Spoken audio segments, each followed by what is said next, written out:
बेटा हम एक्सरसाइज 3.2 पढ़ रहे हैं। अब हम इसका क्वेश्चन नंबर 3 देखते हैं। क्वेश्चन नंबर 3 के कई पार्ट्स हैं। हम क्वेश्चन नंबर 3 का पहला पार्ट पहले देखते हैं कि पहला पार्ट क्या कहा गया है। यहाँ पे लिखा है the difference between two numbers is 26। हमारे पास दो नंबर्स हैं, उनका डिफरेंस अगर हम देखेंगे कि वो कितना है, वो 26 है। और दूसरी कंडीशन में ये कहा गया है कि one number is 3 times the other. एक नंबर जो है ना दूसरे से 3 गुना ज़्यादा बड़ा है। हमें पूछा गया है कि फाइंड देम, आप बताओ वो दो नंबर्स क्या होंगे। सबसे पहले इस क्वेश्चन को लेके चलते हैं स्क्रीन पे। बेटा ये क्वेश्चन नंबर 3 का पहला पार्ट है, चलिए स्टार्ट करते हैं। सबसे पहले यहाँ पे कहा क्या गया है, the difference between two numbers is 26। ये कहता है हमारे पास दो नंबर्स हैं, उनके डिफरेंस, उनको अगर हम सब्ट्रैक्ट करेंगे वो 26 आ जाता है। मुझे अभी पता ही नहीं है कि वो दो नंबर्स क्या है। इसका सोल्यूशन स्टार्ट कर लेते हैं। मैं लिखूंगा let one number, N O का मतलब होता है नंबर। एक नंबर को मैं क्या मान लेता हूँ, एक्स, और सेकंड नंबर जो है वो क्या होगा, दूसरा नंबर जो है उसको हम y मान लेते हैं। अगर हम यहाँ पे केस फर्स्ट की बात करेंगे, यहाँ पे कहता है कि the difference between two numbers is 26। अगर इन दो नंबर्स को, ये x एक नंबर है, y एक नंबर है, अगर इनको मैं माइनस करूँगा वो कितना आ जाता है, 26 आ जाता है। इस चीज़ को हम केस 1 की फॉर्म में यहाँ पे लिख लेते हैं। मैं लिखूँगा यहाँ पे केस फर्स्ट।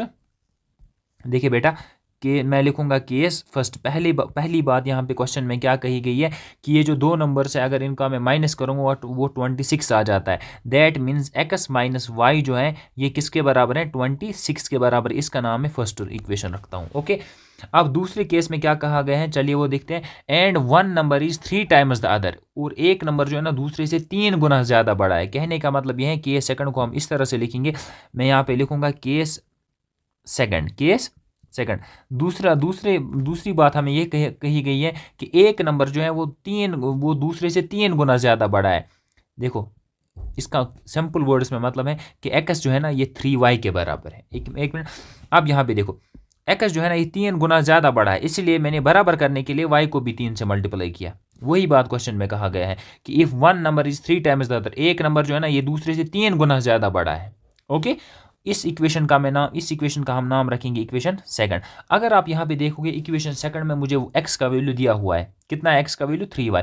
अब इस एक x का वैल्यू मैं उठाता हूँ और इक्वेशन फर्स्ट में पुट कर देता हूँ। ओके, अब चलते हैं आगे। देखो आगे मैं लिखूंगा put value VALUE value of equation second में जो मुझे वैल्यू आया, या आप कह सकते हो पुट वैल्यू ऑफ x का जो वैल्यू है इसको हम किस में पुट करेंगे, इन इक्वेशन फर्स्ट। किस इक्वेशन में, इक्वेशन फर्स्ट में। ओके, अब देखते हैं बेटा। अब इक्वेशन फर्स्ट मेरे पास क्या दी गई है, देखिए आप, इक्वेशन फर्स्ट जो हमारे पास है वो है x minus y equals to 26 है ना, यहाँ पे यह है ना इक्वेशन फर्स्ट। ओके, अब x के बदले में मुझे कितना लिखना है, बताओ। x के बदले में मुझे क्या लिखना है, x के बदले तो मुझे 3y लिखना है। क्या लिखूंगा x के बदले में, x के बदले में हम लिखेंगे 3y माइनस y के बदले में क्या लिखेंगे, y इक्वल्स टू 26 के बदले में क्या आएगा, 26। उम्मीद है कि यहाँ तक आपको समझ आ गया होगा। अब चलते हैं थोड़ा आगे।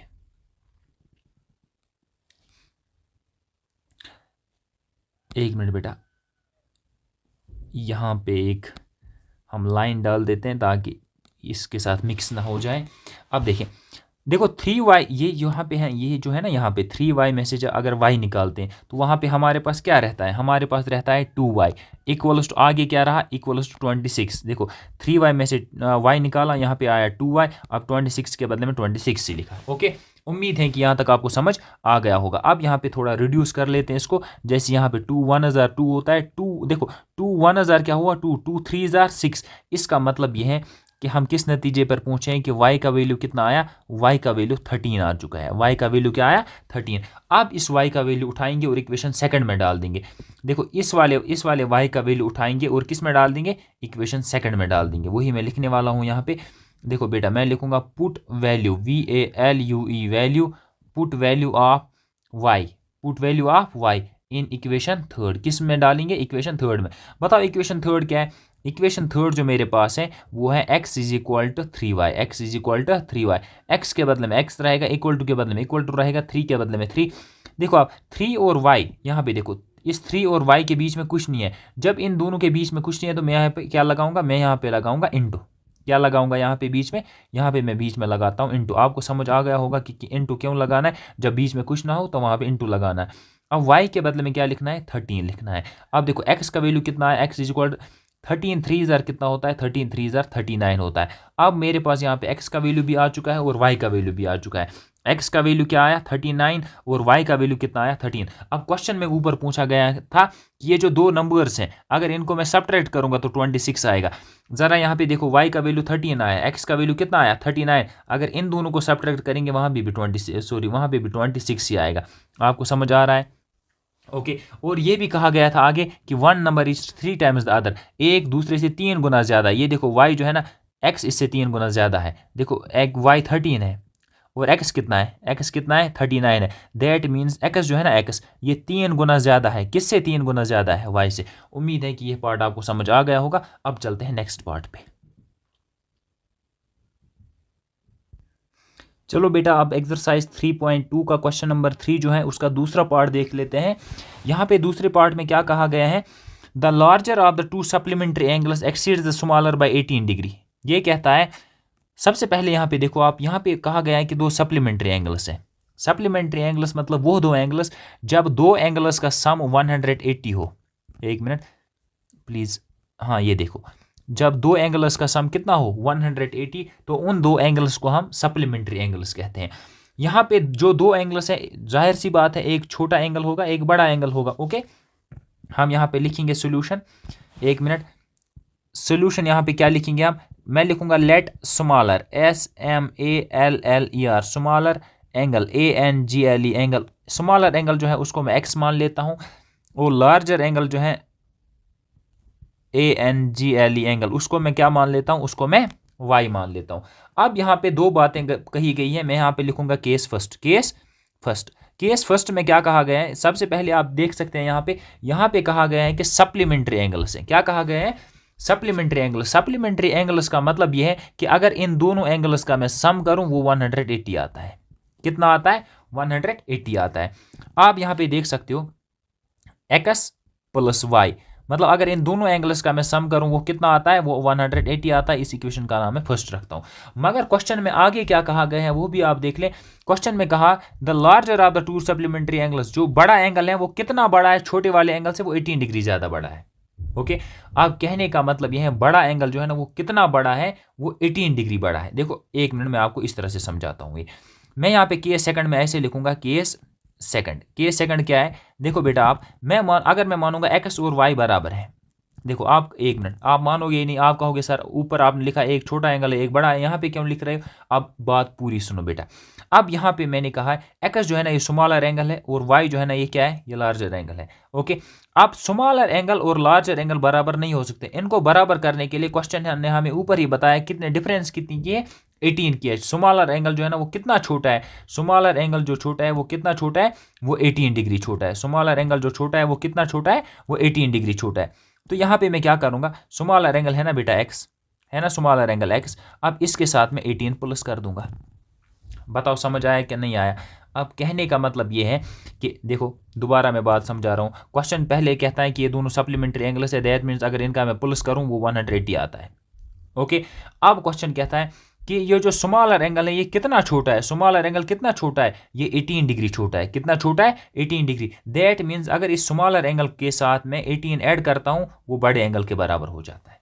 ओके उम्मीद है कि आपको समझ आ गया होगा। इस इक्वेशन का नाम मैं क्या रखता हूँ, इस इक्वेशन का नाम मैं सेकंड रखता हूँ। अब देखो अगर आप इक्वेशन सेकंड में देखोगे मुझे y का वैल्यू मुझे y का वैल्यू मिल चुका है, y का वैल्यू मुझे यहाँ पे मिल चुका है। y का वैल्यू मुझे क्या मिला है, x प्लस 18। अब इस x प्लस 18 को मैं उठा के इस इक्वेशन में डाल दूंगा। ओके अब देखो आगे मैं लिखूंगा put value VALUE value of put value of y का वैल्यू डालूंगा किस में, इन इक्वेशन फर्स्ट। किस वाली इक्वेशन में, इक्वेशन फर्स्ट में। बताओ इक्वेशन फर्स्ट क्या है, इक्वेशन फर्स्ट जो मेरे पास है वो है x plus y equals to 180। आप कहोगे सर कहाँ पे, ये देखो ये है ना इक्वेशन फर्स्ट, इसमें है ना लिखा है ना कि x plus y is equal 180। आप x के बदले में देखो, x के बदले में मैं x ही लिखूंगा, प्लस के बदले में प्लस। आप मुझे बताओ y का वैल्यू यहाँ पे क्या है, y का वैल्यू कितना है, y का वैल्यू है x प्लस 18।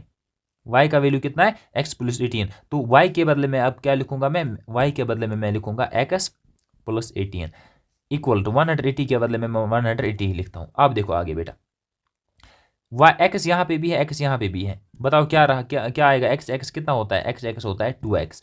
एक मिनट, अब ये 18 प्लस का है, उधर जाएगा क्या बनेगा, माइनस का 18। अब इक्वल टू के यहाँ पे इक्वल टू के बदले में इक्वल टू रहेगा, इक्वल टू के बदले में इक्वल टू, 180 के बदले में 180। ये 18 जो है यहाँ पे प्लस में, जब ये उस साइड जाएगा किस में चेंज होगा, ये चेंज होगा -18 में। ओके, अब चलते हैं बेटा आगे। अब देखो 2x के बदले में क्या रहेगा, 2x के बदले में 2x रहेगा, 180 में से 18 निकालते हैं तो वहाँ पे रहता है 162, 162। अब यहाँ पे थोड़ा इसको रिड्यूस करते हैं, देखो कैसे, 2 1000 2 होता है, 2 8000 होता है 16, 2 1000 होता है 2। ओके, दैट मीन्स कहने का मतलब यह है कि x जो है ना, x किसके बराबर आ चुका है, x बराबर आ चुका है 81 के। दैट मीन्स जो हमने स्मॉलर एंगल माना था ना, वो कितना, उसका वैल्यू कितना है, वो 81 डिग्री है। ओके, अब देखो ये 810 नहीं, ये ऊपर मैंने डिग्री लिखा। ओके, अब देखो उसके बाद यहाँ पे x का वैल्यू मुझे मिल चुका है, इस x के वैल्यू को मैं उठाऊंगा और किस में डाल दूंगा, इक्वेशन फर्स्ट में। ओके, अब मैं यहाँ पे लिखूंगा put value VALUE, value of x, x का वैल्यू डालेंगे किस में, इन इक्वेशन फर्स्ट में भी डाल सकते हैं, सेकंड में भी डाल सकते हैं, सेकंड में ज़्यादा आसानी हो, सेकंड में होगा ज़्यादा आसान। इन इक्वेशन सेकंड, बताओ इक्वेशन सेकंड क्या है, इक्वेशन सेकंड है ना, ये है ना इक्वेशन सेकंड। क्या है equation second, x + 18 = y, x equation second है x + 18 = y। अब x के बदले में मुझे क्या लिखना है, 81 प्लस 18 के बदले में क्या लिखेंगे, 8। देखो यहाँ पे बेटा x के बदले में मैंने 81 लिखा, क्यों लिखा, क्योंकि x का वैल्यू यहाँ पे आया था ना 81। ओके, इस 18 के बदले में मैं 18 लिखा, उसके बाद y के बदले में मैं y ही लिखूंगा। 81 + 18 जो है ना किसके बराबर आता है, 99 के बराबर = y। हम कह सकते हैं कि y जो है ना कितना आया, किसके बराबर आया, 99 डिग्री। ओके, उम्मीद है कि आपको समझ आ गया होगा। अब हमने लार्जर एंगल माना था, यहाँ पे आप देखो हमने लार्जर एंगल को y माना था, y का वैल्यू यहाँ पे कितना आया, y का वैल्यू आया 99 डिग्री। हमने स्मॉलर एंगल को माना था, हमने स्मॉलर एंगल को x माना था और उसका वैल्यू जो है ना वो कितना आया, वो आया 81 डिग्री। उम्मीद है कि ये क्वेश्चन भी आपको समझ आ गया होगा। अब चलते हैं नेक्स्ट क्वेश्चन पे, क्वेश्चन नंबर 3 के नेक्स्ट पार्ट पे आप चलेंगे। ओके बेटा, अब हम इसी क्वेश्चन नंबर 3 का तीसरा पार्ट देखते हैं कि तीसरे पार्ट में क्या कहा गया है। The coach of a cricket team buys 7 bats and 6 balls for 3800। एक क्रिकेट टीम का कोच 7 बैट खरीदता है और 6 बॉलें खरीदता है, कितने रुपए उसको देने पड़ते हैं, 3800 देने पड़ते हैं। उसके बाद क्या कहा जाता है, लेटर शी बाइज, उसके बाद वो खरीदती है 3 बैट्स और 5 बॉलें, और इसके लिए उसको देना पड़ता है 1750। उसके बाद हमें पूछा गया है find the cost of each bat and each ball, हर एक बैट की और हर एक बॉल की हमें कीमत बतानी है। ओके, हमें पूछा क्या गया है, सबसे पहले शुरुआत ही उसी चीज़ से करते हैं। सोल्यूशन हम यहाँ से लिखेंगे। हमें पूछा गया है cost of each bat and cost of each ball. हम लिखेंगे यहाँ पे let cost of each bat, उसको मैं x मानता हूँ, और कॉस्ट ऑफ ईच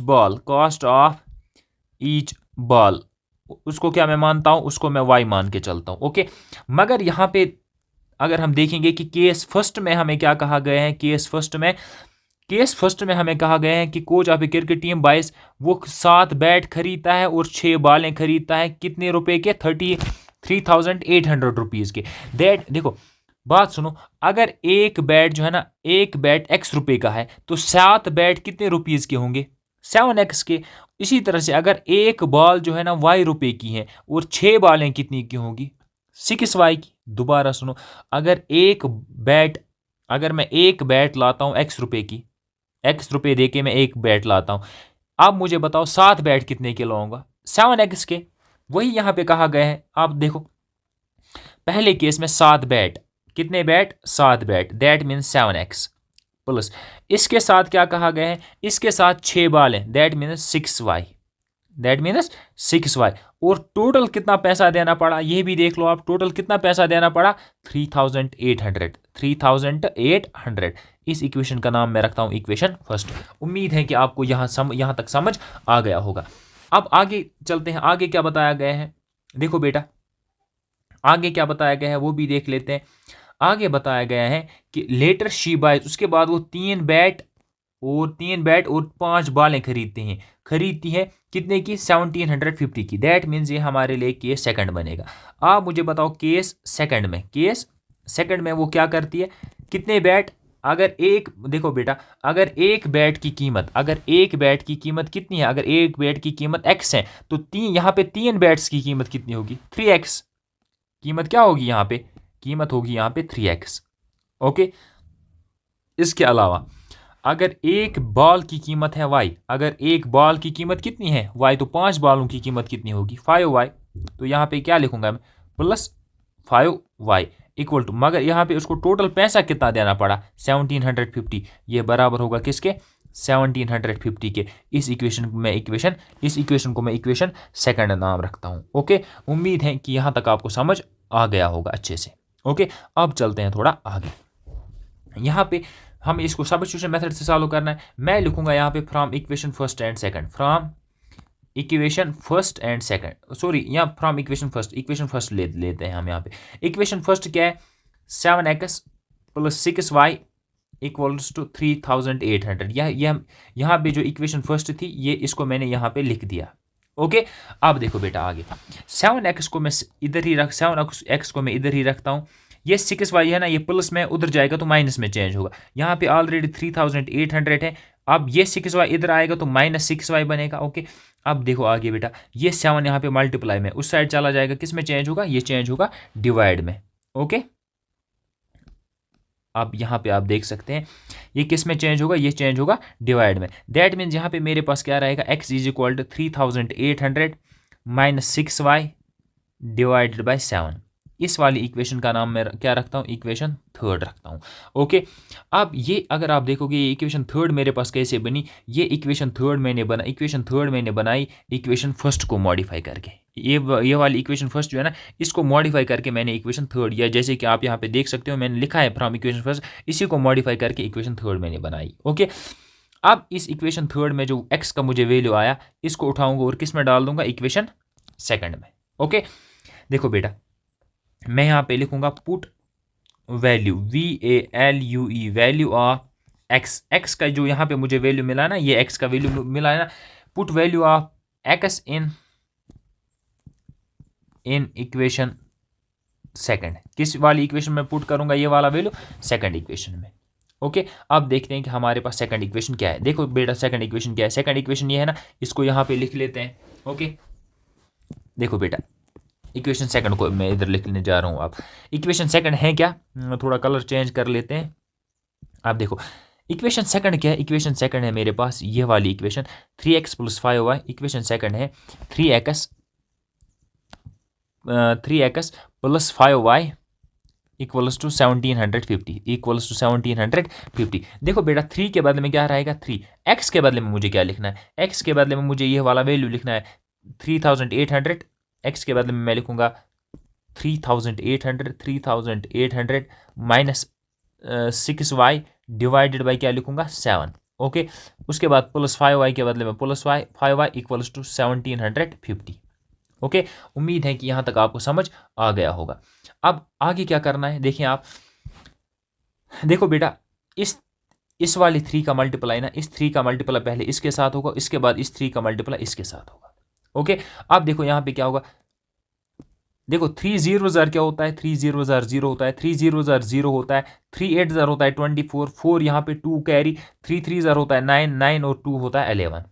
ओके, उसके बाद माइनस के बदले रहेगा माइनस। 3 6 कितना होता है? 3 6 18 होता है। साथ रहेगा y। ओके, अब इन दोनों के डिवाइड में यहाँ पे क्या है? इन दोनों के डिवाइड में यहाँ पे 7 है। उसके बाद प्लस 5y के बदले में 5y रहेगा। इसके डिनोमिनेटर में कुछ नहीं तो क्या रहेगा? 1 इक्वल्स टू 1750। ओके, अब देखो बेटा, 11,400 माइनस 18y, इसका मल्टीप्लाई जब 1 से करेंगे तो सेम एज इट इज रहेगा 11,400। इसी तरह माइनस 18y भी इसी तरह।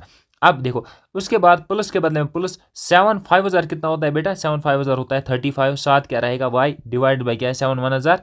7 इक्वल्स टू 1750। उम्मीद है कि यहाँ तक समझ आ गया होगा। अब बेटा क्या काम करेंगे? देखो 11,400 के बदले में 11,400 रहेगा, माइनस 18y के बदले में 18y रहेगा। नहीं, 1 मिनट, यहाँ पे थोड़ा सा हम चेंज कर लेते हैं। अब देखो यहाँ पे थोड़ा इसको सॉल्व, ये जो है ना ये इसको सॉल्व कर लेते हैं ये वाला। देखो ये 35y प्लस का, ये 18y है माइनस का। ओके, इस सिचुएशन को कैसे सॉल्व करेंगे? आप मानो मेरे जेब में है 35 रुपये, कितने हैं मतलब प्लस का, आप इस तरह से समझो, प्लस का मतलब होता है मेरी जेब में कितना है, और माइनस का मतलब होता है कि मुझे कर्जा कितना है। ओके, अब मुझे मेरी जेब में है 35 रुपीज़, और मुझे कर्जा जो है ना वो है कितना, 18 रुपीज़। ओके, कर्जा कितना है हम पे, 18 रुपये का कर्जा है। देखो 35 मेरी जेब में थे, 18 रुपीज़ का कर्जा है किसी दुकानदार का। अब जब उसको हम वो 18 रुपीज़ इस 35 में से 18 रुपीज़ उसको दे देते हैं वापस, तो अब मेरे पास कितना रहा, अब मेरे पास रहा 17 रुपीज़। ओके, अब इसके अब देखो इक्वल टू के बदले में इक्वल टू, अब ये जो 7 है ना, ये वाला 7, इसका मल्टीप्लाई इसके साथ होगा, किसके साथ, इस 1750 के साथ। ओके, अब देखो 7 0 0 क्या होगा, 0, 7 5 0, एक मिनट, 7 0 0 क्या होता है, 0, 7 5 0 होता है 35, 5 यहाँ पे 3 कैरी। ओके, 7 7 0 होता है 49, 49 और 3 कितना होता है 52, 2 यहाँ पे रहेगा। ओके, 5 कैरी, 7 1 0 कितना होता है 7, 7 और 5 कितना होता है 12।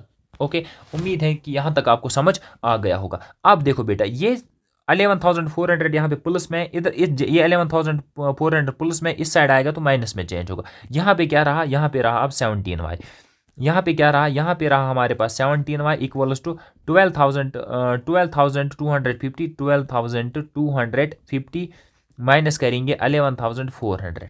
ओके बेटा, अब चलते हैं थोड़ा आगे। अब यहाँ पे देख लो आप,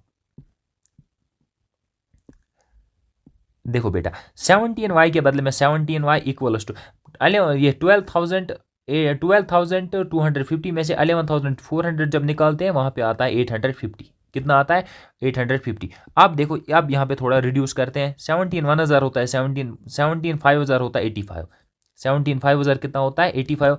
अब 17 0 0 कितना होता है 0। देखो 17 5 0 85, ये इतना 85 मुझे आया। अब यहाँ पे 0 बचा, उसको उसके साथ रखा, यहाँ 17 0 0 0 होता है। ओके, अब देखो बेटा, अब यहाँ पे हमें y का वैल्यू कितना आया है, देखो y का वैल्यू आया है 50 रुपीज़।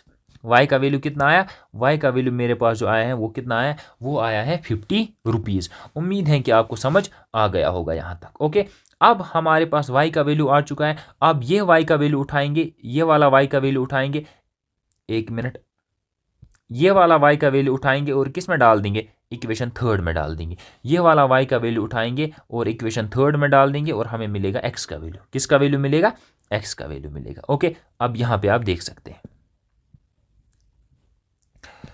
मैं लिखूंगा put value VALUE value of y, put value of y in equation third. किस में, इक्वेशन थर्ड में। जरा मुझे बताओ इक्वेशन थर्ड क्या है, इक्वेशन थर्ड है ना ये, देखो एक मिनट में इसको, ये पूरा क्वेश्चन आपको दिखाता हूँ। ये है इक्वेशन थर्ड, ये इक्वेशन थर्ड है ना हमारे पास इक्वेशन थर्ड। अब इसी को इधर लिख लेना है।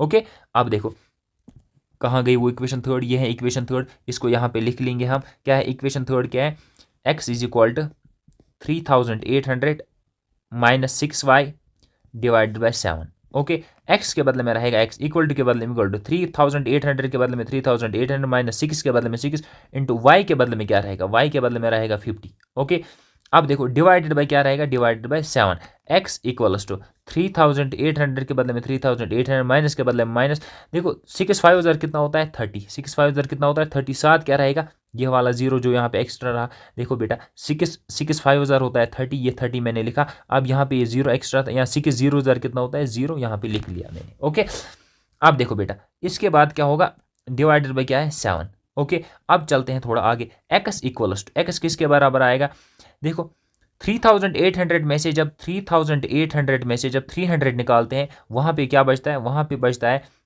3,500। कितना बचता है 3,500 डिवाइडेड बाई क्या है 7। अब बेटा देखो यहाँ पे हम इसको थोड़ा रिड्यूस करते हैं, 7 1 0 होता है 7, 7 5 0 होता है 35, 7 0 0 होता है ये वाला 0, 7 0 0 ये वाला 0। ओके, अब मुझे बताओ शॉर्ट में आप कि x का वैल्यू कितना आया, x का वैल्यू आया 500, x का वैल्यू कितना आया 500 आया x का वैल्यू। एक मिनट, अब मैं पूरा क्वेश्चन आपको शो करता हूं यहाँ पे। देखो बेटा हमने हर एक बैट की कीमत x मानी थी और x का वैल्यू कितना निकला, यहाँ पे x का वैल्यू निकला 500। दैट मीन्स हर एक बैट कितने का पड़ा होगा, 500 का पड़ा होगा। और हर एक बॉल की कीमत हमने y मानी थी और बॉल की कीमत यहाँ पे क्या निकल के आ रही है, बॉल की कीमत निकल के आ रही है 50। उम्मीद है कि आपको समझ आ गया होगा। बेटा अब हम एक्सरसाइज 3.2 का क्वेश्चन नंबर 3 जो है उसका फोर्थ पार्ट देखने जा रहे हैं। फोर्थ पार्ट में क्या कहा गया है पहले वो समझते हैं। The taxi charges in a city consists of fixed charges together with the charges for the distance covered. अब पहले इतना समझते हैं। देखो बेटा, आप मानो कोई सिटी है, ये कोई भी सिटी है, ओके। यहाँ पे जो टैक्सी चार्जेस हैं, ये टैक्सी आप मानो ये टैक्सी है। अब ये टैक्सी चार्जेस कुछ इस तरह से हैं।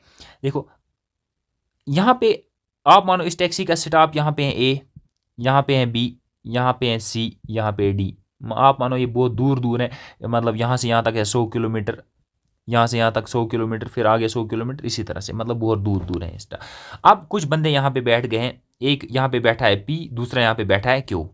ओके, पहले इसको समझते हैं, डायरेक्ट मैं इसको सॉल्व नहीं कराता हूँ। अब जो पी यहाँ पे बैठा है, आप मानो ये एक यहाँ पे पी बैठा है, दूसरा यहाँ पे क्यू बैठा है। अब पी को जाना है ए तक, कहाँ तक जाना है, ए तक, और क्यू को जाना है डी तक। आपको समझ आया। अब P जो है ना, सबसे पहले इन दोनों को, P को भी और Q को भी, P को भी और Q को भी सबसे पहले फिक्स्ड चार्ज देने पड़ेंगे। फिक्स्ड चार्ज क्या है, वो सबके लिए सेम है, चाहे वो P हो या Q हो, इसके लिए भी वो उतना ही है, इसके लिए भी वो सेम है। ओके, अब उसके बाद चार्जेस पर किलोमीटर, आप देखेंगे यहाँ से यहाँ तक डिस्टेंस कितनी है, उस हिसाब से P को किराया देना पड़ेगा, क्योंकि P को जाना है A तक ही, उसके हिसाब से P को किराया देना है, कितने किलोमीटर्स होंगे। उसके बाद Q को कहाँ जाना है, Q को जाना है बराबर D तक। अब D तक कितने किलोमीटर्स होंगे, कितना दूर होगा, उस हिसाब से किराया देना है Q को। दैट मीन्स अब इन दोनों को फिक्स्ड चार्जेस तो देने ही देने हैं इनको, उसके बाद चार्जेस पर किलोमीटर जो है ना वो अलग से देने हैं। उम्मीद है कि आपको समझ आ गया होगा। आप देखो आगे बेटा, यहाँ पे हाँ इसको मिटा लेते हैं। अब मैं यहाँ पे लिखूंगा, इसका सोल्यूशन हम स्टार्ट करते हैं यहाँ पे इस क्वेश्चन का। देखो बेटा, एक मिनट, इस स्क्रीन क्यों हिल रही है, अब नहीं हिलेगी। ओके, अब देखो सोल्यूशन। अब देखो बेटा, मैं लिखूंगा let fixed FIXED fixed charges CHARGES। Fixed charges को मैं x मान लेता हूं और charges per kilometre CHARGES, charges per kilometre charges कितने हैं y। देखो फिक्स्ड चार्जेस जो है ना, फिक्स्ड चार्जेस वो चाहे किसी को मतलब 2 किलोमीटर के बाद ही उतरना है उसको भी वही देना है, और किसी को 100 किलोमीटर दूर जाना है उसको भी फिक्स्ड चार्ज उतने ही देने हैं। अब चार्जेस पर किलोमीटर फिर अलग अलग है, जिसको 2 किलोमीटर दूर जाना है वो उस हिसाब से वो किराया देगा, और जिसको 100 किलोमीटर दूर जाना है वो उस हिसाब से किराया देगा। ओके, अब देखो आगे बेटा, फिक्स्ड चार्ज। अब हम सिचुएशन, अब हम केस फर्स्ट को पढ़ते हैं। यहाँ पे केस फर्स्ट क्या बताया गया है, केस फर्स्ट। देखो बेटा केस फर्स्ट क्या है, केस फर्स्ट यहाँ पे है, यहाँ पे मैं पढ़ लेता हूँ। For a distance of 10 kilometre, 10 kilometre की डिस्टेंस के लिए द चार्ज पेड इज 105। कितना किराया लिया गया टोटल किराया लिया गया 105 रुपये। 10 किलोमीटर के लिए 105 रुपये लिया गया। ओके, सबसे पहले ये जो बंदा यहाँ पे, जिसकी हम यहाँ पे बात कर रहे हैं, जब ये गाड़ी में बैठता है, इसको 10 किलोमीटर जाना है, सबसे पहले इससे क्या लिया जाएगा, सबसे पहले इससे लिया जाएगा फिक्स्ड चार्जेस, जिसको हम x कहेंगे, प्लस उसके बाद इसको जाना कितने किलोमीटर से, 10 किलोमीटर। आप मुझे बताओ, हमने यहाँ पे क्या कहा गया है कि एक पर किलोमीटर चार्ज कितना है, 1 किलोमीटर के लिए चार्ज है y रुपीज़, तो इसको 10 किलोमीटर जाना है। अगर 1 किलोमीटर के लिए y है तो 10 किलोमीटर के लिए कितना होगा, 10 किलोमीटर के लिए होगा 10y। ओके, इक्वल, ये किसके बराबर, और टोटल किराया इससे कितना लिया गया, टोटल किराया लिया गया इससे 105 रुपया। कितना किराया लिया गया इससे टोटल, 105 रुपया। इस वाली इक्वेशन को हम इक्वेशन फर्स्ट नाम देते हैं। ओके, अब हम चलते हैं केस सेकंड की तरफ। अब देखो बेटा केस सेकंड। अब देखो केस सेकंड में क्या कहा गया है, केस सेकंड में कहा गया है and for a distance of for a journey of 15 kilometre. अब और एक बंदा गाड़ी में, उसको जाना है कितना दूर, 15 किलोमीटर्स, मगर 15 किलोमीटर्स के लिए उसको चार्ज कितना, उससे टोटल किराया कितना लिया गया, 155। कितना लिया गया, 155। चलो यहाँ पे देख लो आप, देखो बेटा, for a journey of 15 kilometre, for a journey of 15 kilometre के लिए। देखो 15 किलोमीटर के लिए सबसे पहले जब वो गाड़ी में बैठेगा सबसे पहले उससे क्या लिया जाएगा, फिक्स्ड चार्ज लिया जाएगा। अब उसको आप मुझे बताओ उसको जाना कितना है, उसको जाना है 15 किलोमीटर। कितना जाना है, 15 किलोमीटर। अगर 1 किलोमीटर के लिए वाई किराया है तो 15 किलोमीटर के लिए कितना होगा, 15 किलोमीटर के लिए होगा 15y इक्वल्स। और क्वेश्चन बताता है कि टोटल उससे कितना लिया गया, 155। टोटल कितना लिया गया, 155। उम्मीद है कि आपको समझ आ गया होगा और इसी के साथ इस इक्वेशन का नाम हम इक्वेशन सेकंड रखते हैं। ओके अब देखो इस क्वेश्चन में डायरेक्टली हमें नहीं कहा गया है कि आपको यहाँ पे सब्स्टिट्यूशन मेथड लगाना है या एलिमिनेशन मेथड लगाना है। हम यहाँ पे सब्स्टिट्यूशन भी हम यहाँ पे सब्स्टिट्यूशन भी लगा सकते हैं, एलिमिनेशन भी लगा सकते हैं, एलिमिनेशन मेथड भी। ओके मैं यहाँ पे डायरेक्टली क्या काम करता हूँ, मैं यहाँ पे डायरेक्टली लिखता हूँ from equation first and second, from equation first and second. Equation first और सेकंड को अगर मैं कंबाइन करूँ, देखो बेटा इक्वेशन फर्स्ट और सेकंड को अगर मैं सब्ट्रैक्ट करूँ तो क्या होगा यहाँ पे, देखो वो हम इस साइड लिखते हैं। इक्वेशन फर्स्ट को भी इधर लिखो और सेकंड को भी, x plus 10y equals to 105, यह है इक्वेशन फर्स्ट। और इक्वेशन सेकंड क्या है, x plus 15y equals to 155, ये इक्वेशन सेकंड। अगर सब्ट्रैक्ट करना है ना, सब्ट्रैक्ट करने के लिए एक स्टेप के बाद इनकी पोलरिटी चेंज होगी। ये प्लस है ना, माइनस बनेगा, ये माइनस, ये प्लस है माइनस बनेगा, ये भी प्लस है माइनस बनेगा। इसके साथ ये प्लस का x, ये माइनस का x, दोनों खत्म। ओके अब देखो बेटा क्या होगा, अब ये 15 जो है ना, ये वाला 15 ये पहले प्लस का था, आज क्या है, आज माइनस का है। ये क्या है, ये पहले प्लस का था, अब माइनस का है ना। अब देखो मेरे पास -15 है और +10 है। अब इस सिचुएशन को इस तरह से समझो, कुछ आप मानो आपको कर्जा है 15 रुपये का, आपको कर्जा कितना है, 15 रुपये का, मगर आपकी जेब में है 10 रुपये। दुकानदार को आप दारते हो 15 रुपये, आप दुकानदार का कर्जा, आपको दुकानदार का कर्जा है 15 रुपीज़, मगर आपकी जेब में है सिर्फ 10 रुपये। आपने ये 10 रुपये जब दुकानदार को दे दिए, अब कर्जा कितना रहा, आप कहोगे अब सर कर्जा मतलब माइनस, अब कर्जा रहा 5 रुपया इक्वल्स टू। अब यहाँ पे भी वही सिचुएशन लगाओ, आप मानो आपकी जेब में है कितना, आपकी जेब में है कितने रुपीज़, 105 रुपये। आपकी प्लस का मतलब होता है जेब में कितना, आपकी जेब में है 105 रुपये, मगर दुकानदार को आप पे मतलब आप पे कर्जा कितना है, आप पे कर्जा है 155, 155 रुपीज़, 155 रुपीज़ आप पे कर्जा है, मगर आपकी जेब में सिर्फ 105 रुपये। अब जब यहाँ ये 105 इस दुकानदार को आप दे दोगे तो यहाँ पे क्या होगा, अब 155 आप 155 आप पे कर्जा था, 105 आपने उसको दे दिया, अब कर्जा कितना रहा, अब रहा कर्जा 50 रुपीज़। ओके उम्मीद है कि आपको समझ आ गया होगा। अब यहाँ पे जो इसको थोड़ा सा रिड्यूस करते हैं, माइनस और माइनस खत्म, 5 1000 कितना होता है 5 5 10,000 कितना होता है 50। दैट मीन्स कहने का सिंपल मतलब यह है कि y का वैल्यू यहाँ पे जो आया, y का वैल्यू कितना आया, 50 आया। y का वैल्यू कितना आया, सॉरी 50 नहीं आया, y का वैल्यू कितना आया यहाँ पे, या आप देखो ना y का वैल्यू कितना आया, y का वैल्यू यहाँ पे जो आया, y का वैल्यू आया 10। उम्मीद है कि आपको ये समझ आ गया होगा। ओके अब ये y का वैल्यू उठाते हैं, इक्वेशन फर्स्ट में पुट कर देते हैं या इक्वेशन सेकंड में पुट कर देते हैं, वहाँ वो आपकी मर्जी है किस वाली इक्वेशन में पुट करोगे। ओके अब चलते हैं थोड़ा सा आगे। हाँ देखो मैं लिखूंगा पुट, एक मिनट किसी और कलर से लिख लेते हैं ताकि अच्छा लगे। देखो बेटा इस कलर से लिख लेते हैं, मैं लिखूंगा put value VALUE value of y in equation first. मुझे बताओ इक्वेशन फर्स्ट क्या है, ये है ना इक्वेशन फर्स्ट, क्या है इक्वेशन फर्स्ट, इक्वेशन फर्स्ट है x plus 10y equals to 105, equals to 105। x के बदले में x रहेगा, इक्वल टू के प्लस के बदले में प्लस, 10 के बदले में 10। यहाँ भी देखो बेटा 10 और y के बीच में कुछ नहीं है। मैंने हमेशा हर बार 100 बार कहा है, जब ये मतलब कोफिशिएंट और वेरिएबल के बीच में कुछ नहीं हो तो वहाँ पे मल्टीप्लाई लगाना पड़ता है। ओके अब y के बदले में इस y के बदले में मैं क्या लिखूंगा, इस y के बदले में मुझे ऊपर वैल्यू दिया गया है कि y का वैल्यू कितना है 10, यही लिखना है ना। y के बदले में मैं 10 लिखूंगा इक्वल टू 105। ओके उम्मीद है कि समझ आ गया होगा। x के बदले में x, प्लस के बदले में प्लस, 10,000 होता है 100 इक्वल टू 105। आप देखो x ये यहाँ पे, आप देखो बेटा यहाँ पे प्लस में है, जब इस साइड जाएगा किस में चेंज होगा, माइनस में चेंज होगा, किस में चेंज होगा, माइनस में। इक्वल टू देखो बेटा इक्वल टू के बदले में इक्वल टू रहेगा, 105 के बदले में 105, ये यहाँ पे प्लस 100 है, उधर जाके क्या बनेगा, -100 बनेगा। ओके आप देखो बेटा x इक्वल्स टू 105 में से 100 निकालते हैं तो वो कितना रहता है, वो सिर्फ 5 रहता है। वो कितना रहता है, वो रहता है सिर्फ 5। ओके उम्मीद है कि आपको समझ आ गया होगा।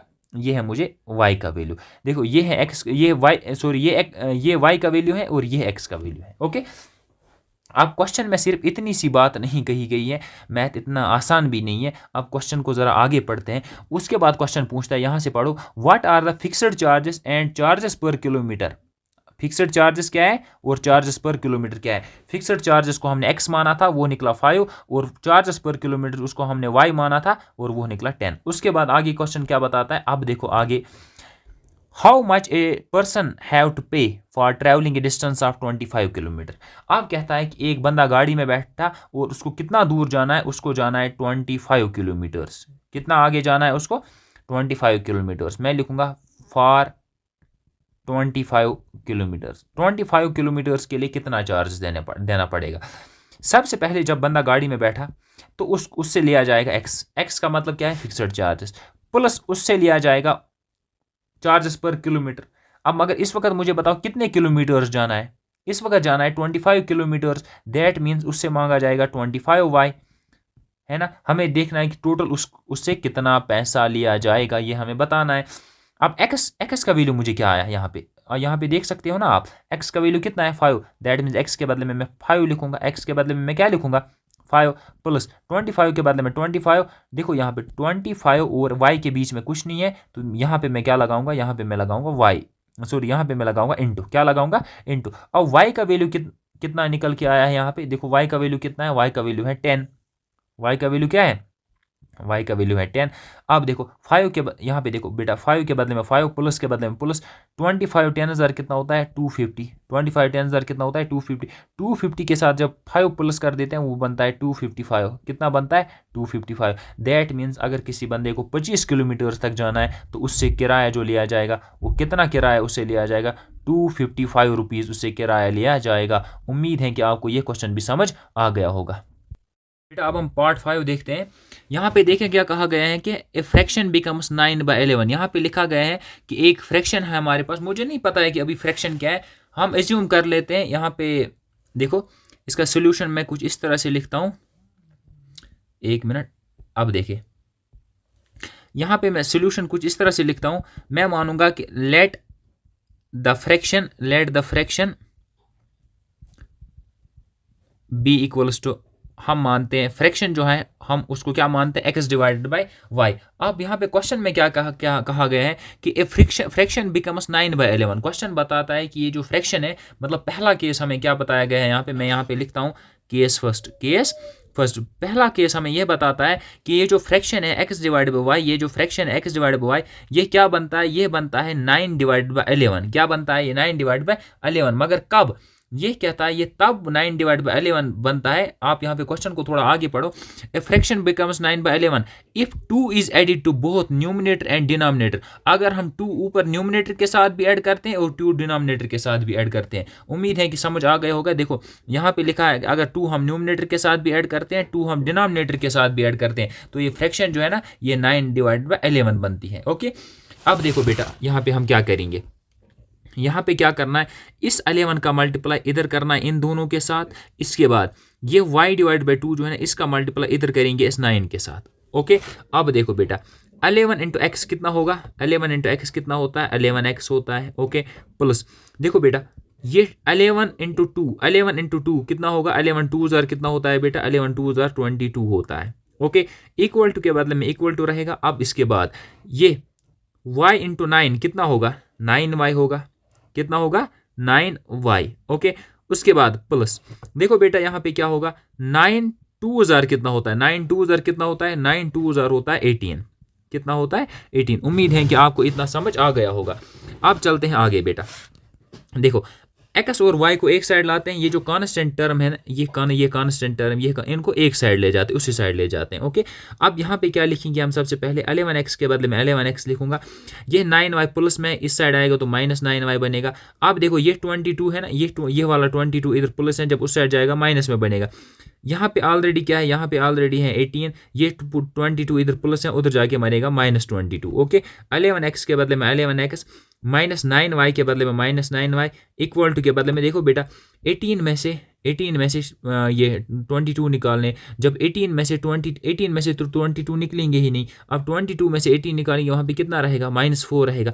या आप इस सिचुएशन को कुछ इस तरह भी समझ सकते हो कि प्लस का मतलब होता है कि हमारे जेब में कितने पैसे, हमारे जेब में इस वक्त कितने पैसे, 18 रुपये, मगर और माइनस का मतलब होता है कि हम पे कर्जा कितना है, हम पे कर्जा है 22 रुपीज़।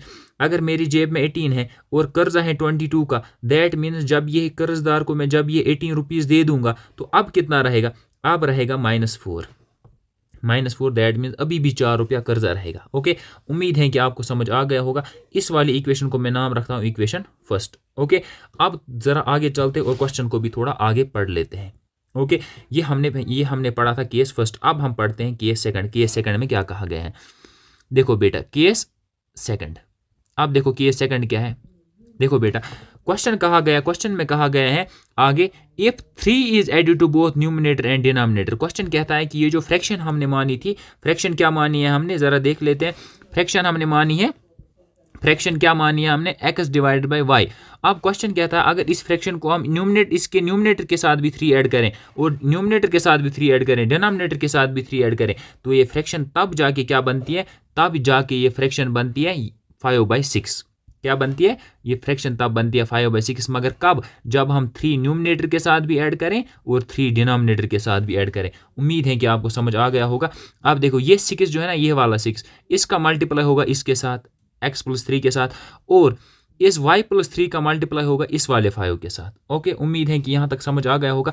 अब चलते हैं मल्टीप्लाई करते हैं। ओके, चलो इस 6 का पहले इस x के साथ मल्टीप्लाई करते हैं। 6 × x कितना होगा, आप कहोगे 6 × x होगा 6x। ओके, उसके बाद देखो बेटा ये 6 इस 6 का मल्टीप्लाई होगा इस 3 के साथ। 6 3 कितना होता है, 6 3 तो 18 होता है। कितना होता है, 6 3 18, इक्वल टू के बदले में इक्वल टू रहेगा। अब इसके बाद देखो बेटा 5 का मल्टीप्लाई इस y के साथ, 5 × y कितना होगा, 5 × y आप कहोगे 5 × y 5y होता है। उसके बाद बेटा देखो आगे इस 5 का मल्टीप्लाई इस 3 के साथ होगा। 5 3 कितना होता है, 5 3 होता है 15। उम्मीद है कि समझ आ गया होगा। अब x और y जो है ना, इनको एक ही साइड लाते हैं, इसी साइड, और ये जो 18 है ना, इसको उस साइड लेके जाते हैं। ओके, देखो कैसे। अब देखो बेटा 6x के बदले में 6x रहेगा, ये 5y प्लस का इस साइड आएगा, क्या बनेगा, -5y बनेगा। उस साइड ऑलरेडी क्या, उस साइड ऑलरेडी 15 है, ये 18 उस साइड जाएगा तो क्या बनेगा, -18 बनेगा। ओके, उम्मीद है कि समझ आ गया होगा। 6x के बदले में 6x रहेगा, -5y के बदले में 5y रहेगा, इक्वल टू के बदले में इक्वल टू रहेगा। अब देखो 15 में से जब 18 निकालते हैं तो 15 में से 18 निकलेंगे ही नहीं। अब क्या करेंगे हम, अब देखो आप जब 18 में से 15 निकालेंगे वहाँ पे -3 बचता है। अब अगर आपको समझ नहीं आया, आप मानो प्लस का मतलब होता है कि हमारी जेब में कितने पैसे, हमारी जेब में 15 रुपीज़। ओके, मगर माइनस का मतलब होता है कि हम पे कर्जा कितना है, कर्जा हम पे कितना है, कर्जा है हम पे 18 रुपीज़। अगर 18 रुपीज़ हमें कर्जा है और 15 रुपये हमें जेब में, जब ये 15 रुपीज़ हम इसको दे देंगे तो हम पे तब के, अब देखो कर्जा था 18 रुपीज़। ओके, और मगर हमारी जेब में कितना था, 15 रुपीज़। अब कर्जा 18 था, 15 हम उसको दे देते हैं, अभी भी कर्जा रहता है -3 का। ओके, इस इक्वेशन का नाम मैं क्या रखता हूँ, इस इक्वेशन का नाम मैं रखता हूँ इक्वेशन सेकंड। उम्मीद है कि यहाँ तक समझ आ गया होगा। अब यहाँ से x और y का वैल्यू निकालते हैं हम, चलते हैं थोड़ा आगे। अब देखो बेटा ये हमारे पास, पहले में हम थोड़ा यहाँ पे एक इस तरह से, अब देखो ये है इक्वेशन फर्स्ट और ये है इक्वेशन सेकंड। ओके, अब देखो बेटा यहाँ से थोड़ा आगे चलते हैं हम। 1 मिनट, इस लाइन को यहाँ से इरेज करते हैं और इसको ऐसे यहाँ से नीचे अब ऐसे लिखेंगे। अब देखो बेटा ये है इक्वेशन फर्स्ट और ये है इक्वेशन सेकंड, है ना, इक्वेशन फर्स्ट और इक्वेशन सेकंड। ओके, अब करना क्या है हमें, देखो हमें करना क्या है, देखो बेटा हम इन दोनों इक्वेशंस में से एक इक्वेशन लेंगे। मैं लिखूंगा फ्रॉम इक्वेशन फर्स्ट में लिखूंगा। इक्वेशन फर्स्ट क्या है, मैंने आपको ऑलरेडी दिखाया, ये है इक्वेशन फर्स्ट। अब लिखो ना इक्वेशन फर्स्ट क्या है, 11x - 9y = -4। ओके, अब 11x के बदले में 11x रहेगा। ये देखो बेटा ये -9 जो है ना, ये यहाँ पे माइनस में इस साइड जाएगा, किस में चेंज होगा, प्लस में। इक्वल टू के बदले में इक्वल टू रहेगा, -4 के बदले में -4 रहेगा। ये 9y यहाँ पे माइनस में है, जब उस साइड जाएगा ये क्या बनेगा, +9। Okay, 9y। अब देखो 11 और x यहाँ पे मल्टीप्लाई में है। अब 11 अगर यहाँ पे मल्टीप्लाई में है तो उस साइड जाके किस में चेंज होगा, डिवाइड में चेंज होगा। x किसके बराबर रहेगा, -4 + 9y डिवाइडेड बाय क्या रहेगा, डिवाइडेड बाय रहेगा 11। इस इक्वेशन का नाम मैं रखता हूँ इक्वेशन थर्ड। अब इस अगर आप देखोगे इस इक्वेशन थर्ड से क्या मिला है हमें, यहाँ पे x का कुछ वैल्यू मिला है। क्या वैल्यू मिला है, ये वाला वैल्यू मिला है। अब ये मगर हमने कैसे हासिल किया, इक्वेशन फर्स्ट को मॉडिफाई करके हमें इक्वेशन थर्ड में x का कुछ ना कुछ वैल्यू मिला है। अब क्या करेंगे हम काम, अब हम इस इक्वेशन थर्ड के वैल्यू को, दैट मीन्स x के वैल्यू को हम इक्वेशन सेकंड में पुट करते हैं। किस वाली इक्वेशन में, इक्वेशन सेकंड में, जो कि यहाँ पे है। ओके, देखो बेटा क्या लिखूंगा मैं लिखूंगा put value, VALUE value of, put value of x in second, in equation second. बताओ इक्वेशन सेकंड क्या है। चलो इक्वेशन सेकंड है 6x - 5y = -3। देखो बेटा 6 के बदले में 6 रहेगा, x के बदले में क्या रहेगा वो मुझे बताओ। x के बदले में रहेगा -4 + 9y डिवाइडेड बाय 11। ओके, अब उसके बाद -5y के बदले में -5y = -3 के बदले में -3 रहेगा। ओके, अब चलते हैं आगे थोड़ा। देखो बेटा क्या करना है यहाँ पे, ये यहाँ पे प्लस है, ये यहाँ पे माइनस है। प्लस इंटू माइनस कितना होता है, प्लस इंटू माइनस होता है माइनस। प्लस इंटू माइनस कितना होता है, प्लस इंटू माइनस माइनस होता है। इसके बाद 6 4 हज़ार कितना होता है, 6 4 हज़ार 24 होता है। उसके बाद प्लस 6 9 हज़ार कितना होता है, 54 होता है। 7 क्या है, 54। एक मिनट इसको थोड़ा सा, अब देखो 6 4 हज़ार कितना होता है, 6 4 हज़ार 54 होता है, मगर 7 क्या है, y। इसके बाद इन दोनों के डिनोमिनेटर में क्या है, 11 है, -5y। इसके डिनोमिनेटर में क्या है, कुछ नहीं तो 1 रख सकता हूँ, = -3। उम्मीद है कि यहाँ तक आपको समझ आ गया होगा। ओके, अब देखो बेटा, देखो इस 1 का मल्टीप्लाई इन दोनों के साथ होगा। ओके, और इस 11 का मल्टीप्लाई इस वाले 5 के साथ होगा। ओके, अब देखो क्या करना है, जब इस वाले 1 का मल्टीप्लाई मैं इन दोनों के साथ करता हूँ तो ये एज इट इज़ रहेगा। इसी तरह से मैं सेम एज इट इज़ लिखूंगा, -24 + 54y। ठीक है ना, क्या किया मैंने, इसका मल्टीप्लाई जब इसके साथ किया ना, ये सेम एज इट इज़ आएगा इसी तरह से। उसके बाद इसके बाद क्या लिखना है, देखो बेटा माइनस, देखो 11 5 हज़ार कितना होता है, 55। 11 5 हज़ार कितना होता है, 11 5 हज़ार होता है 55। 7 क्या है इसके, y डिवाइडेड बाय 11 1 हज़ार कितना होता है, 11 1 हज़ार 11 होता है। इसके बाद ये मगर ये किसके बराबर आया, ये आया -3 के बराबर। उम्मीद है कि यहाँ तक आपको समझ आ गया होगा। अब चलते हैं थोड़ा सा आगे। देखो बेटा यहाँ पे अब क्या होगा, -24 के बदले में मैं यहाँ पे -24 लिखता हूँ। अब ज़रा इसको ये वाली सिचुएशन आप देखो, ये इसको यहाँ पे ये +54 है, ये -55 है। अब देखो आप मानो कर्जा है हम पे 55 रुपीज़ का, मगर हमारी जेब में है 54 रुपीज़। अब जब ये 54 रुपीज़ हम इस कर्जदार को दे देते हैं तो अभी भी कर्जा हम पे कितना रहता है, अभी रहता है कर्जा मुझ पे 1 y का। ओके, इसके साथ साथ क्या होगा, ये 11 यहाँ पे डिवाइड में जब उस साइड चला जाएगा ये मल्टीप्लाई में चेंज होगा। ओके, अब मगर देखो बेटा वहाँ पे ऑलरेडी उस साइड क्या है, उस साइड ऑलरेडी है -3 है ना, -3। इस साइड ये 11 मल्टीप्लाई में था, उस साइड जाके ये डिवाइड में था, उधर जाके मल्टीप्लाई में चेंज होगा। ओके, -24 अपनी जगह पे रहेगा, -y के बदले में -y रहेगा, इक्वल टू के बदले में इक्वल टू, माइनस के बदले में -3 13। देखो 3 × 11 कितना होता है, ये होता है 33। ओके, अब ये है यहाँ पे, अब देखो बेटा ये है यहाँ पे -24, जब उस साइड चला जाएगा ये +24 बनेगा। बट उससे पहले इधर क्या रहा, -y = -33।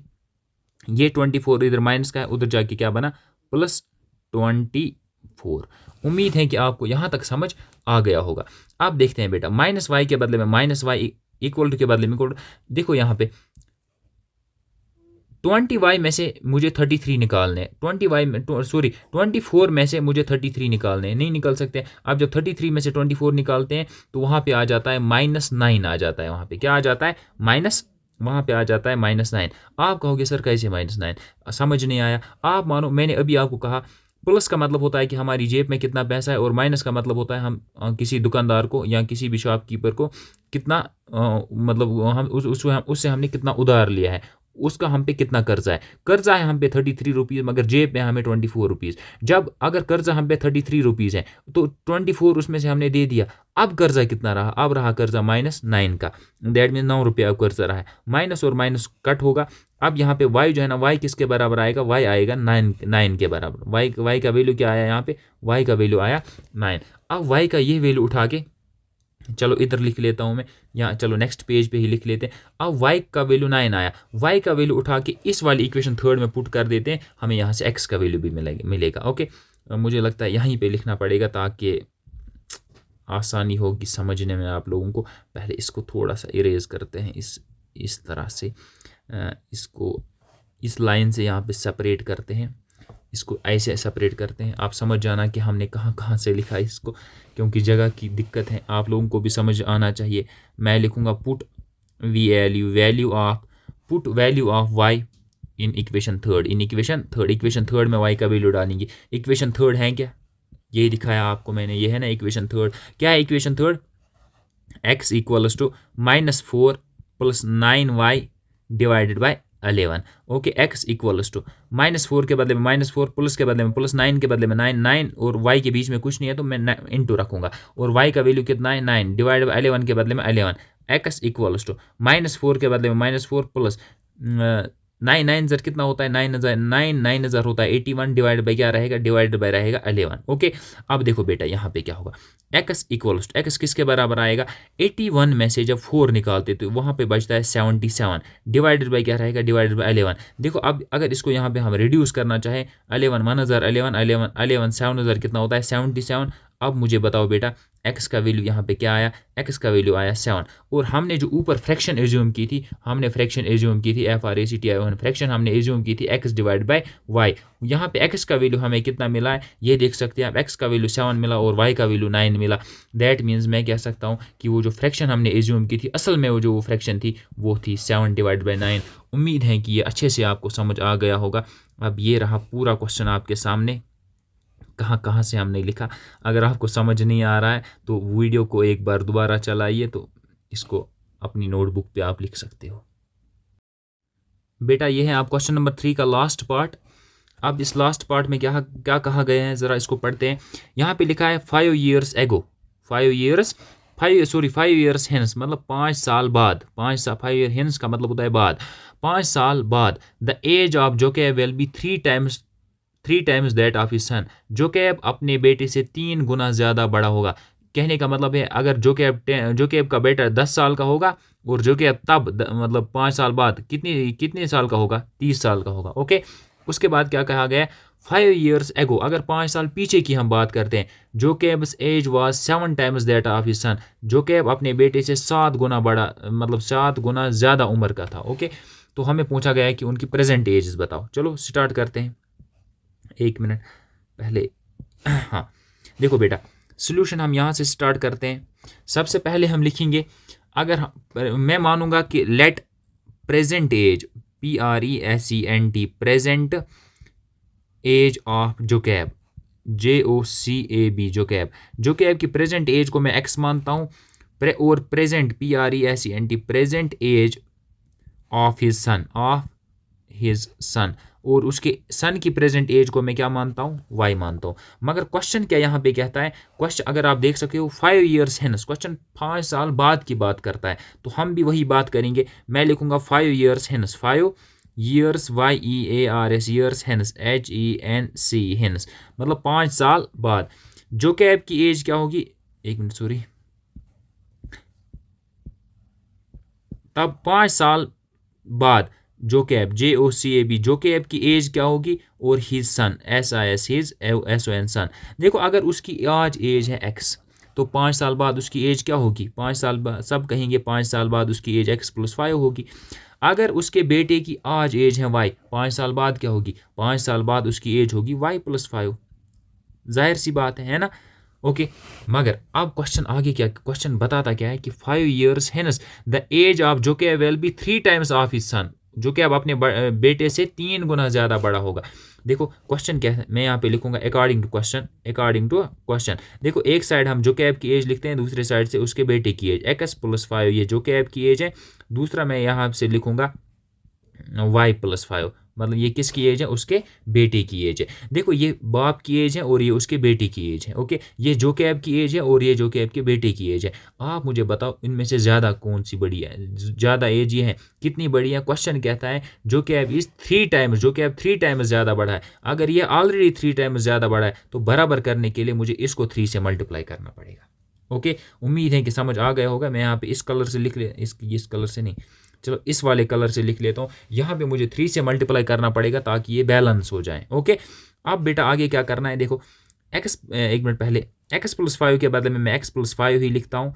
इक्वल टू के बदले में इक्वल टू रहेगा। 3 इंटू एक्स की, सॉरी 3 इंटू वाई कितना होगा, 3y होगा, प्लस 3 5,000 कितना होगा, 3 5,000 15 होगा। देखो ये इस 5 को मैं इस साइड लेके जाता हूँ और इस 3y को इधर लेके आता हूँ। ओके, अब करना क्या है, एक्स के बदले में एक्स रहेगा, ये 3y यहाँ पे प्लस में इस साइड आएगा, क्या बनेगा, -3y इक्वल टू 15 अपनी जगह, ये 5 प्लस में इस साइड आके -5 बनेगा। ओके, उम्मीद है कि आपको यहाँ तक समझ आ गया होगा। अब चलते हैं, हम लिखते हैं इस साइड ताकि आपको यहाँ पे दोनों चीज़ें एक ही स्क्रीन पे नजर आए।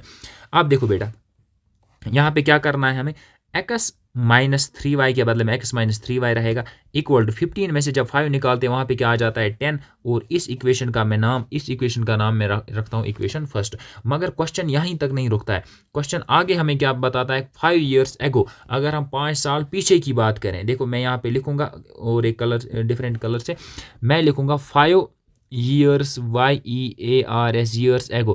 अगर मैं 5 साल पीछे की बात करूंगा तब जोकैब, JOCAB, जोकैब की एज क्या होगी और हिज सन, उसके बेटे की एज क्या होगी।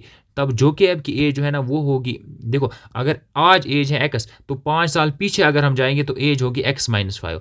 देखो जोकैब की अगर एज आज, जोकैब के बेटे की अगर आज एज है y तो 5 साल पीछे जाएंगे तो एज क्या होगी, तब उसकी एज होगी, एक मिनट कलर चेंज करता हूँ, तब उसकी एज होगी y -5। ओके, उम्मीद है कि समझ आ गया होगा। अब लिखते हैं अकॉर्डिंग टू क्वेश्चन। क्वेश्चन क्या बताता है, क्वेश्चन कहता है कि अगर इनको हम बैलेंस करेंगे, ये है जोकैब की एज 5 साल पहले x -5 और ये है उसके बेटे की एज y -5 कब, 5 साल पहले। क्वेश्चन कहता है अगर हम उनको बैलेंस करने की कोशिश करते हैं तो यहाँ पे क्या आ जाता है, जोकैब एज वाज 7 टाइम्स, जोकैब अपने बेटे से 7 गुना ज़्यादा बड़ा था। ये है ना जोकैब, ये ऑलरेडी 7 गुना ज़्यादा बड़ा था, तो बैलेंस करने के लिए मुझे इसको 7 से मल्टीप्लाई करना पड़ेगा। उम्मीद है कि आपको समझ आ गया होगा, यहाँ पे 7 से मल्टीप्लाई करना पड़ेगा। ओके, अब देखो बेटा क्या करना पड़ेगा, यहाँ पे देखो x -5 के बदले में x -5 ही रहेगा, इक्वल टू के बदले में इक्वल टू 7 इंटू वाई कितना होगा, 7 इंटू वाई होगा 7y माइनस 7 5 उधर कितना होता है, 7 5 उधर होता है 35। अब देखो बेटा यहाँ पे क्या होगा, x अपनी जगह पे रहेगा। ओके, ये -5 यहाँ पे माइनस में इस साइड जाएगा, किस में चेंज होगा, प्लस में। अब ये 7y यहाँ पे प्लस में इस साइड आएगा, किस में चेंज होगा, माइनस में चेंज होगा। ओके, देखो बेटा x के बदले में x रहेगा, 7y यहाँ पे प्लस में इस साइड आके किस में चेंज होगा, -7y इक्वल टू -35 अपनी जगह पे रहेगा। ये -5 है ना इस साइड, उधर जाके क्या बनेगा, +5। अब देखो बेटा x -7y के बदले में x -7y इक्वल्स टू, यहाँ पे देखो ये +5 है, ये -35 है। कहने का मतलब ये है कि मेरे जेब में 5 रुपये है मगर मुझ पे कर्जा है 30 रुपये, सॉरी 35 रुपये का, 35 रुपीज़ का मुझे कर्जा है और मेरी जेब में इस टाइम 5 रुपये। जब मैं ये 5 रुपये इस कर्जदार को दे दूंगा, अब कर्जा कितना रहेगा, अब रहेगा कर्जा -30 रुपीज़। इस इक्वेशन का नाम मैं रखता हूँ इक्वेशन सेकंड। अब देखो बेटा ये है इक्वेशन फर्स्ट, ये है इक्वेशन सेकंड। चलो इनको अब सॉल्व कर लेते हैं। मैं यहाँ पे लिख लेता हूँ from equation first and second, from equation first and second, first and equation first और सेकंड को यहाँ पे लिख लेते हैं। ओके, चलो देखो बेटा यहाँ पे इक्वेशन फर्स्ट और सेकंड को लिख लेते हैं। ओके, अब इक्वेशन फर्स्ट क्या है, इक्वेशन फर्स्ट ये है इक्वेशन फर्स्ट क्या है, और सेकंड इक्वेशन क्या है, इक्वेशन सेकंड ये है ना। अब चलो लिख लो इक्वेशन फर्स्ट और सेकंड को, इक्वेशन फर्स्ट और सेकंड को लिख लो। इक्वेशन फर्स्ट है x -3y इक्वल्स टू 10, और इक्वेशन सेकंड क्या है, x -7y इक्वल्स टू -30। देखो बेटा क्या होगा, एक स्टेप के बाद साइन चेंज होंगे। ये देखो ये यहाँ पे प्लस है माइनस बनेगा, ये माइनस है प्लस बनेगा, ये माइनस है प्लस बनेगा, ये और ये क्या हो जाएंगे, खत्म हो जाएंगे। अब देखो बेटा ये 7y जो है ना ये माइनस का था मगर अब क्या बन चुका है, प्लस का। देखो सिचुएशन को कुछ इस तरह से समझेंगे आप, मानो ये आप प्लस का है ना, मेरे पास 7 रुपये है मतलब प्लस का मतलब है कि मेरे पास, मेरी जेब में कितना है, मेरी जेब में इस टाइम 7 रुपये है, मगर कर्जा है 3 रुपये। मेरी जेब में अगर 7 रुपये है, कर्जा है 3 रुपये का, जब मैं ये कर्जा 3 रुपये का दे दूंगा तब मेरी जेब में कितना पैसा रहेगा? अब रहेगा मेरी जेब में 4y। उम्मीद है कि समझ आ गया होगा। अब देखो यहाँ पे ज़रा देखो, ये है 10 और ये क्या है, ये है 30, प्लस का है ना, प्लस का 30। 30 और 10 कितने होते हैं? 30 और 10 होते हैं 40। 30 और 10 कितने होते हैं? 40 होते हैं। ओके, अब ज़रा आगे चलते हैं। देखो बेटा आगे चलते हैं। 4 1000 होता है, 4 4 10,000 होता है 40। अब देखो बेटा y का वैल्यू कितना आया? y का वैल्यू यहाँ पे आया 10। y का वैल्यू कितना आया? अब यही y का वैल्यू इक्वेशन फर्स्ट में या इक्वेशन सेकंड में पुट करते हैं, हमें x का वैल्यू मिलेगा वहाँ से। मैं लिखूंगा put value VALUE value of y, put value of y in equation first. Equation first में पुट ये वैल्यू डालते हैं। कौन सा वैल्यू? y का। इक्वेशन फर्स्ट क्या है? इक्वेशन फर्स्ट है ना, ये क्या है इक्वेशन फर्स्ट? ज़रा लिख लो। इक्वेशन फर्स्ट है, एक मिनट इस कलर से लिख लेते। इक्वेशन फर्स्ट है x minus 3y equals to 10। यह इक्वेशन फर्स्ट हमारे सामने है ना। अब इसमें क्या पुट करेंगे? y का वैल्यू 10 पुट करेंगे। x देखो बेटा, x के बदले में x रहेगा, इक्वल टू के बदले माइनस के बदले में माइनस, 3 के बदले में 3 और y के बीच में कुछ नहीं है तो मल्टीप्लाई रखूंगा, और y के बदले में क्या लिखना है? 10, इक्वल टू के बदले में इक्वल टू, 10 के बदले में 10। अब देखो x माइनस 3 10,000 कितना होता है? 3 10,000 होता है 30 इक्वल्स टू 10। ओके, x के बदले में x रहेगा, ये यहाँ पे -10 है, उस साइड जाके क्या बनेगा? ये बनेगा, सॉरी, ये यहाँ पे -30 है, जब इस साइड जाएगा ये बनेगा +30। उस साइड ऑलरेडी है 10, उस साइड ऑलरेडी क्या है? उस साइड ऑलरेडी है 10, प्लस क्या होगा इसके साथ? 30। अब देखो x का वैल्यू क्या आता है? x का वैल्यू आ जाता है 40। x का वैल्यू क्या आया यहाँ पे? 40। अब ये जो मेरे पास दो वैल्यूज निकल के आए, x और y का। अब x को मैंने क्या माना था? x को मैंने माना था जोकैब की एज। दैट मीन्स जोकैब जो है ना, जोकैब की प्रेजेंट एज जो है, जोकैब की प्रेजेंट एज है ये 40 ईयर्स, और उसके बेटे की प्रेजेंट एज है 10 ईयर्स। ओके, उम्मीद है कि आपको समझ आ गया होगा। अब चलते हैं आगे।